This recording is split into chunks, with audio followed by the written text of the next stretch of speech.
All right, let me just start by saying this. I've had some crazy relationships in my past. I have been in relationships. Thank you for asking. Yeah, I had a couple good ones, a really great one actually, and then I had one in particular that comes to mind whenever I think of why Jackson. Why did you ever think about even doing this? I was dumb. That's the simple answer. Stupid. But we're gonna call her lunatic to hide the innocence or whatever it's called. This chick was off the scales crazy. I don't know why I stayed with her, but there's one funny story I have with her, and it was on our first date. But before I get into that story, you have to hear some backstory.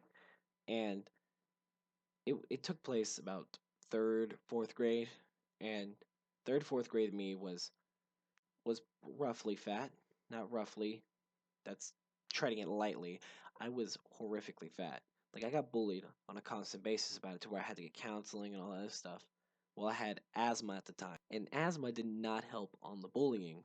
And quite frankly, it didn't help on me because I couldn't run, I couldn't do anything because asthma. So one day I'm in gym and had this dyke for a gym teacher, and really did not like her. She made us run around the playground, which our playground was huge for an elementary school. I was running around and I had a legitimate asthma attack. I don't know why it triggered, but I had one. Because I run, but I never had a full on asthma. That was my first one. And in my school, it was stupid because they didn't let us carry our inhalers. We had to put them in the nurse's office and then go in there and tell her why we needed.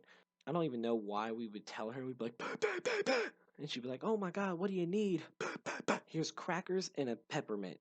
Go away." That's what I'm saying. That's nurses these days. Well, now we're gonna fast forward about a couple months later to where I had to get it refilled. I had to get my inhaler refilled. My mom, while we were in there, was like, "Hey, could you give my son a checkup on his asthma?" Doctor's like, "Sure." So doctor then refills the inhaler and asks, "Have you had any asthma attacks while on the inhaler?" My mom says no, but then I correct her and say, "Yeah, I did." So what came out when I said this was I was running around and couldn't breathe because I was in fourth or third grade. I didn't have that much of a diverse vocabulary. So, what I wanted to say was, I couldn't catch my breath. I was running around and couldn't keep a constant breathing level. I was breathing in and out really fast and so forth. But that other thing came out instead. The doctor then looks at me, chuckles, and says, "No, that is not asthma. That is because you're fat." Straight up. Like, doctors being real, I'm all up for. But being that real to a 11, I don't know, 12, 11-year old, he could have been like, "Hey, can you step out? Yeah, your son is majorly fat. Like, I mean, like, roll him down a hill and he'll go into the future that fat." Like, I mean, I would have taken that better over than saying it straight to my face. Because hearing it from a doctor did not help the whole, "oh God, I'm fat" thing and getting bullied. I think I went home and cried. Let's continue the story. He goes over to his computer with one of those little galaxy backgrounds. The ones that you see in all doctors' offices. I don't know where you live if they don't do it, but they did in mine. Every doctor that I went to had this galaxy background. So then he pulls up his chart and take a line graph and take like one at the bottom, the line at the bottom left corner up to the top right. It's like a blue line. Then take a red line shooting straight up, like not even bent, like barely bent, but straight up. And he looks at it, touches his chin, and goes, "Hmm." He looks at me and goes, "By the time you're 14, you're going to have type 2 diabetes and be morbidly obese." I was crushed. But to prove that doctor wrong, I showed him in his motherfucking face that I am 16 now, still eating Big Macs and ice cream like there is no tomorrow. Perfectly healthy, at least I think I'm healthy. Now let's travel farther, farther into the future, where love struck Jackson had found this beautiful girl that he thought he was going to last with and then ended horribly. Besides the point, I had known this girl since about kindergarten. We had been friends, and we both moved away around fifth grade and went to different cities. Well, I never got in touch with her. Well, one day she contacted me on Facebook. We started talking and we kind of hit it off from there. The thing was, we still lived in different cities at the time. She lived about 30 minutes away from me, and yeah. So it was kind of a long distance relationship, not so long, you know what I mean? I hadn't seen her in about 5-ish years at the time. She wanted me to come over to her house and meet her parents. My worst nightmare is meeting parents. I only had only one girlfriend before this whole experience, and it didn't end so good because for one, we had to hide the relationship behind her dad's back because her dad is a sexist and a racist. Oh dear God, he hated white people. He walked out this door, and I'm not even shitting you. He walked out this door shoulder by shoulder. Like he couldn't even fit through his door. He could have snapped me like a toothpick with just a blink. Okay, this guy was scary, and I've never had a really good thing with parents. I suck at meeting people. God damn it, anxiety. But now I'm meeting her parents. So the night before, I'm very nervous. I could not sleep. I'm prepping everything because I have to be a guy who needs to be prepared. I can't just go straight into it not knowing what I'm doing. Anything I do, I need to be prepared. So I'm the night before, I'm thinking what's going to happen, where it's going to happen, when it's going to happen. The one thing that I kept prepping myself for were questions because the questions are the most important part of meeting a girl's parents. I mean, appearance and all that too, but questions are the big part. It tells you what kind of person they are. The one question that I was dreading the most out of every single thing they could have said was, do you play a sport? It might not seem important to y'all, but it was really big to me because I'm big. I'm about 6 foot. I'm healthy ish, but I look like I'd be playing football or something. And what didn't help was her whole family was a huge Texans fanatic.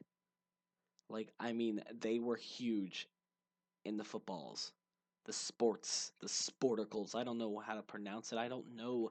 I'm not in that territory. I don't step over that line. That's the blast zone for me. I don't go in there. Then comes the day. So I then drive over there. I'm nervous. I'm asking my mom tons of questions. I'm like, Mom, what if this goes wrong? Or what if this goes wrong? She's like, Don't worry. Everything will be fine. In my line of history, nothing ever goes fine. So I was expecting something very horrible to happen. So then we get to the house. I knock at the door. I look back at my mom all nervous, like, I don't know what to do. She's like, fucking knock again. And I knocked again. And I don't know why. Then Lunatic opened up the door, and behind her was her mom, and then behind her was her dad. And now her dad wasn't as big as the ex's dad, but right there. He could have snapped me with two blinks. So we go in, and I sit down on the couch with Lunatic and her parents, and they didn't ask me a lot of questions, but yeah. So we sat down on the smallest couch, which is like a small couch where it's like your right leg would touch her left leg. You know what I mean? Like that close of a couch. The mom was like, "No, no, no, no, no. You're not sitting there. You're sitting over there." Literally the longest couch I've ever seen in history. So I sat down on one end and she sat down on the other end. It was like I was in North Korea and she was in South Korea. That's how far apart we were. So then I tried playing it cool. You know what I mean? My awkwardness did not help out the situation, but I tried like scooting over real subtly, talking to her, and I got to a point where I was decently close, but not as far away as North Korea. I was kind of at the border, you know what I mean? So we're talking, we're having a blast. And the reason I found out that she was so scared to sit next to me was because right to the left of me on this antique, like, plate holder thingy cabinet, I don't know what it is, there was a camera hidden behind there, like to where they can see me and her though. And they were sitting in the room on the opposite side of the wall. So they were like decently close. Then 3 hours later, her mom comes in. Her mom's like, "Y'all want to go to Dairy Queen?" And I was like, "Yeah." And then she asked me the question. She was like, "Jackson, can you eat ice cream?" And I was confused. And I go, "Yeah, I can eat ice cream. I legit ate ice cream last night." I go, "Why do you ask?" She goes, "You know, um, diabetes?" Like, I swear to God, that's how she said it. It was the weirdest way anyone could have like subtly said that I had diabetes. And I was confused. I thought she was calling me fat. Then I was like, wait, I told Lunatic that story. Did she think I have diabetes? I tell her then I go, no, I had a scare when I was a kid, but I don't have diabetes. I guess she thought that I was like super ashamed of me having diabetes. So she was like, oh, don't worry, don't worry. My great great grandmother had diabetes and we loved her perfectly fine. I was like, hold up. Great great grandmother? Oh, jeez. Like, I've only ever met my great grandmother. I've never met anyone older than that. For her to have a great great grandmother? Screw Dairy Queen. I want to go see this. I want to go see this fossil. It was something. I've never heard that before.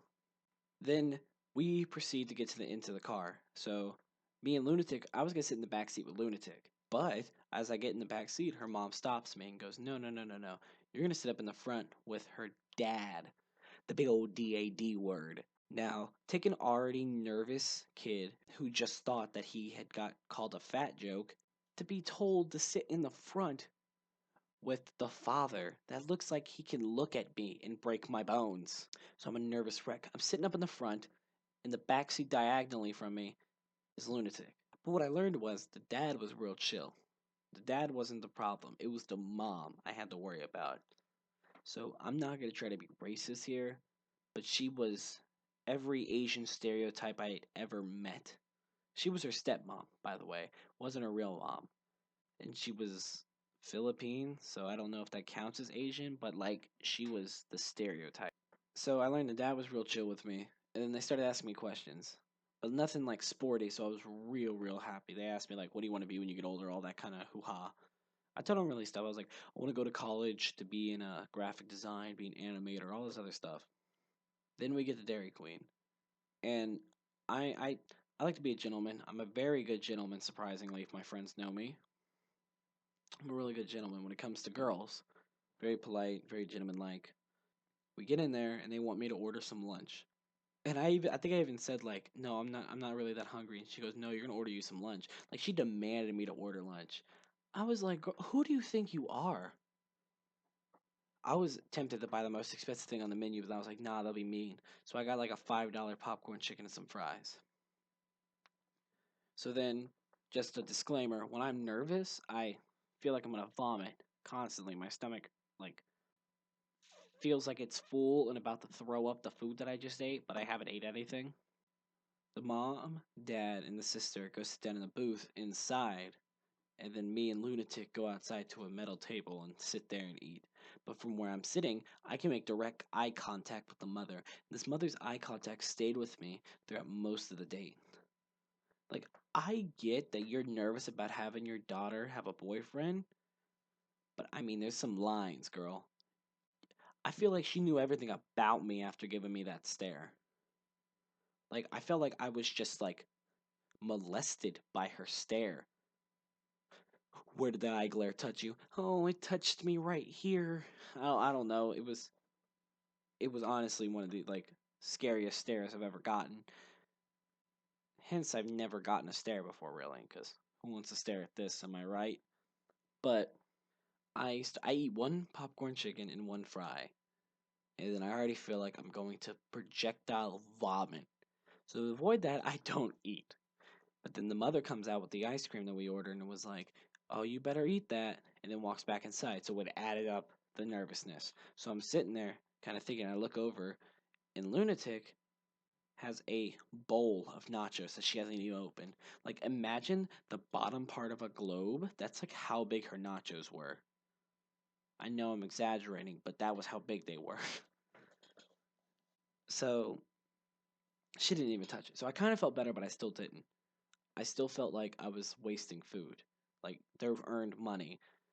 So I made it look like I was going to eat. Once she took her stare off me, I had a plan. I was going to dump the chicken nuggets and fries into the bag and hold the boxes to show that I ate them. So I walk over, keeping eye contact with her, and throw it away. Then I go eat my ice cream. Moral of the story: don't tell a diabetic joke to someone who barely knows English, because they'll think you have diabetes. I want you to take that away from today's video. If you like the video, hit the like button. If you're new to the channel, subscribe. Catch y'all later.